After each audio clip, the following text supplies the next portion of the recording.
Mayong hapon, mga binati o minahal kong matutunan. Mauna ni atong kalsada tunad sa sitio Mahayahay padung sa Ilibado. Katong sa Kangganay tungod sa COVID, man wa mahuman kay mingon na panuban nga nagsigirag sugod way naman.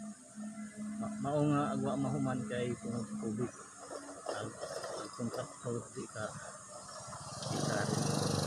yang mamukuan manik padung sa sitio Mayay nya anam-anam maranat anam-anam mo nanig siminto kay ano lagi atong kanang budget limited ana nga di jud ingon nga kay mingon na po ng uban nga kanang sigirag sugod way paghon di na tinuod kay sa atong budget nagdepende ng project, nagdepende sa budget kay man kanang di nato murag kausahan kay gusto sa uban magsiminto tanan di man na mahimo kay aglungsod nagdepende sa budget niya. Hangyo na kon yung matalumnon magtinabangay kita alang sa kalambuan sa atong lungsod sa Matalom City, Philippines. Mauni gikan sa sitio Mayahay padung sa Ilibado.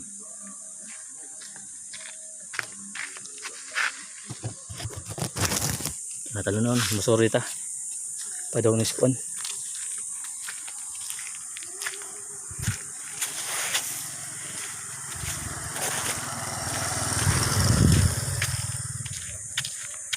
Mauni matalumnon paani katubang gikan ni sa skina bitaw sa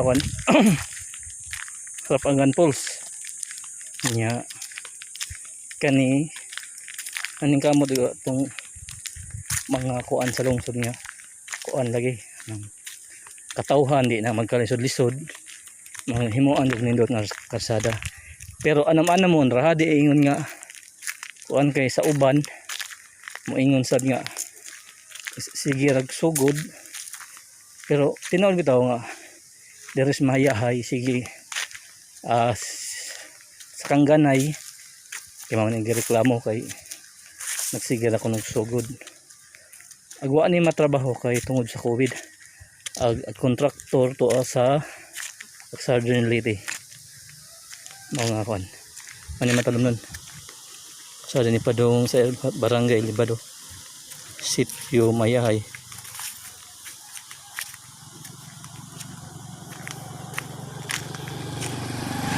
Talom nun ano itong kuan